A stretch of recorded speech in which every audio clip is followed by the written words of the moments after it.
Hello, friends. Hey, good evening. Welcome to our Tuesday night worship, the Lawson United Methodist Church.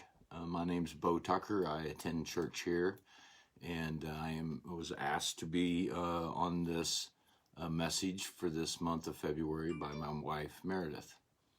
And when Meredith and I were deciding what to try to talk about in the month of February, we knew that February is the love month, the month of Valentine's Day. And so we got to thinking, well, what should we talk about? We could talk about love, but where we decided to start with was, some of the things that build love, some of those things that hook love together.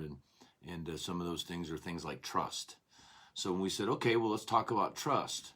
And I think Meredith has a little bit more about this, but our daughter Lila said, well, let's talk about trust. Why don't you talk about trust?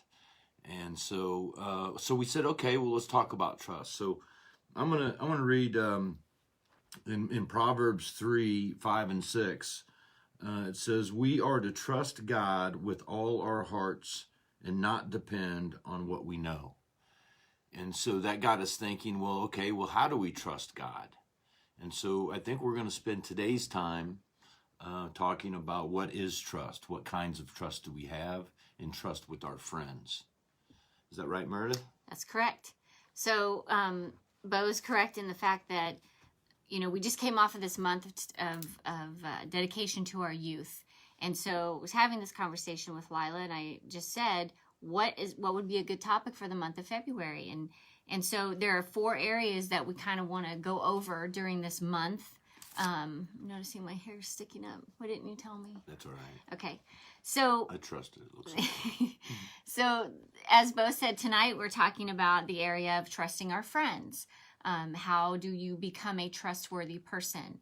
How do you find that trustworthy person? And then next week we'll be touching on romantic relationships and the trust that is in those relationships, and then trusting ourselves. And then, as Bo said, wrapping it up with how do we trust in God?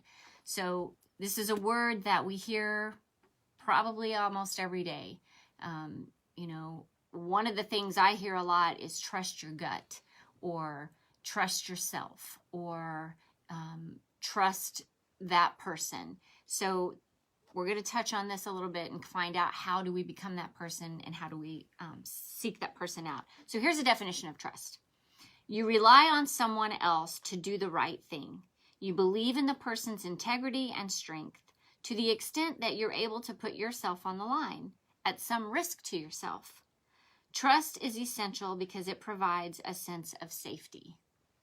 I think that kind of sums it up, the safety piece of it.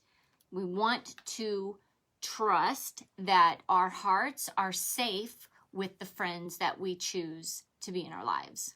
Would you agree with that? Yeah, and another similar definition is a firm belief. Trust is a firm belief in the reliability, the truth, the ability, or the strength of someone or something. Because we don't just trust in people and some things, we also have trust in things, not just people. So yeah. One of the things that I think is really important to think about when you think about this word, trust, is a lot of times you hear the phrase, someone has to earn your trust. How do you do that? How do you become trustworthy, worthy of my trust in you? So here are just a few examples of what it looks like to be a trustworthy friend. So these are things that you would look for in a friend, or that you would try to have to be a friend. That you value long-term commitments. That might sound a little bit overwhelming, but that you can see that this is a friendship that you want to invest in, spend some time in. Being honest with each other. Being honest with your friend about their tag in their shirt is sticking up, and you want to make sure that you let your friend know that you see that, so that it doesn't embarrass her. Or she has toilet paper stuck on the bottom of her shoe when she walks out of the bathroom. You want to make sure that you're the one that tells her, and she doesn't get laughed at in front of a busy restaurant. honor your commitments. If you make a commitment to go have dinner with someone or to show up to their play or their game or meet them at church or something, honor that commitment. Even if at the time you're thinking that something else sounds a lot better, you show up for your friends, right? You do that. Communicate effectively. What does that look like? You call each other, you text each other, you mean what you say. If I tell my friend that I'm going to be there, I'm going to be at this funeral, or I'm going to be there to pick them up for work or school or whatever commitment they have, they're trusting that I'm going to be there, I'm going to be there. You show up. This is a tough one. Being vulnerable. What does this look like to you, to be vulnerable? What does it look like to you? Vulnerability is, I share something with you that is a little bit scary for me, but I'm sharing it with you so that you can see inside my heart just a little bit, and you taking that and not doing anything with it other than holding on to it and appreciating that about me makes you a trustworthy person. Being helpful, showing that you care. These are all really good traits of what it looks like to be trustworthy.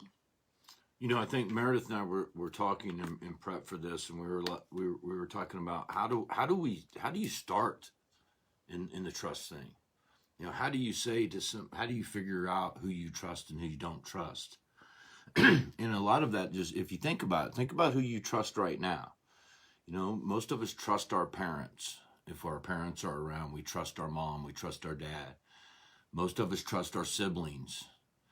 And if you think about that, that's because we've had long-term relationships with them. So, you know, our friends, our longtime friends, people we've known for a long time. But there's people out there that you trust automatically. You know, when you go get a job, then you usually trust the boss that hires you or the trainer that's training you, because somebody has put them in position that you have to trust. You should trust that they're doing the right thing. But then there's other people.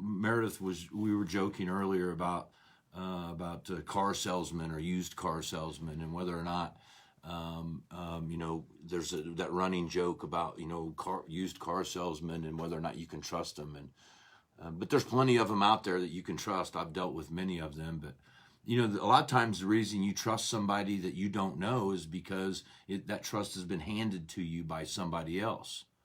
Maybe your mom or your best friend or somebody at church that you really trust. Maybe they refer you and they say, hey, go down and see Bill at this place. He'll take care of you. So you instinctively, because you trust one person, you then go and trust this other person. And you might have hesitation, but you trust the one person that referred you enough to them that you will go see him and talk to him. So not all trust is built off of long-term relationships, or nobody would ever trust anybody unless they knew each other for a long time. That's true.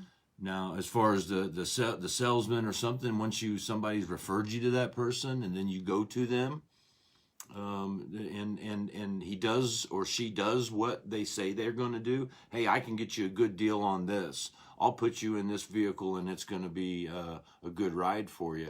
I think that's a good analogy, because then if that person does those things, then you continue. Then the trust isn't just transferred trust; it's actual trust where you see things in front of your eyes happening that builds those things of trust. They mean what they say, and then their actions support what they said. That's right. There's another scripture in Proverbs that Bo's going to read. If you want to follow along, Proverbs 27, verse 5 through 6. This is in the contemporary English version. It says, a truly good friend will openly correct you. You can trust a friend who corrects you, but kisses from an enemy are nothing but lies. Yes. I like that one.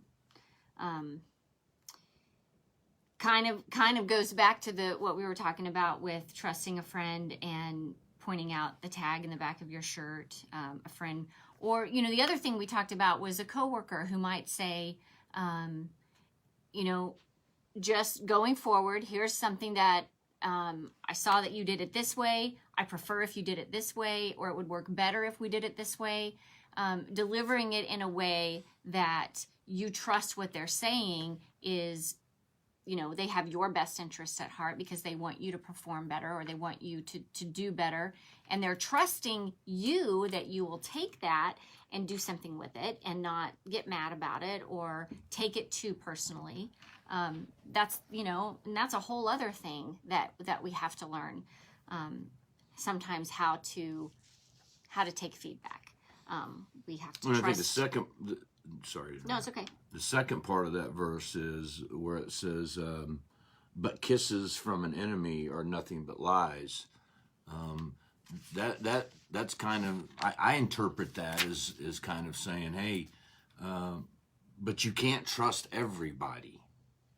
And kisses from an enemy sounds like, I think we read in another passage there where they talk a lot about this in the Bible, but they use the tax collector and the prostitutes as like enemies, and they list that. But in this case, I kind of see as the kisses of the enemy are the temptations of today. So the kisses of the enemy might be those things that we're tempted by. Hey, that'll make the job easier to do it like that, or that, and you're tempted by that, but then those become not really trustworthy and trusting. Even though we think we can trust in them, they're really not, because they're not the right thing. Wasn't one of our definitions like doing the right thing? When you say you're going to do it, you do it, and doing the right thing when nobody else is watching, kind of. You rely on someone else to do the right thing. Yeah. Believe in the person's integrity and strength. I find myself wanting to get ahead and talking about trusting ourselves, which is not until week 3. But I do want to end with this, which is we all struggle with fear a little bit of anxiety, a little bit of the unknown, and sharing that with someone that you are trying to build a friendship with is okay to do that. It doesn't make you weak. It doesn't make you, I don't know, I hate to use that word, weak. It's an opportunity. It's an opportunity to share a little bit of yourself with someone else, and then in turn, hopefully they would share a little bit of themselves with you, and that opens a door of trust between the two of you because you've both shared something that's a little bit vulnerable. And we want to guard our hearts. We want to be careful with who we just allow in. I used to be very trusting of everyone right away, and then I learned a hard lesson when that trust was broken. And so then I had other friends that were for me who said to me, "People have to earn your trust," and I think to some degree that's true. But I also think that the outlook that I've had most of my life is to be trustworthy and to trust people, but keep your guard up a little bit, right? Guard yourselves just a little bit. So we're going to end with that and hope to see you back next week. I don't know if there's anything else you want to add before we end. I think that's it. Okay. So you guys have a good week. Keep this on your hearts and minds to be thinking about trust. And if there's anything you want to add in the comments and we can talk about it next week, go ahead and do that. See you guys.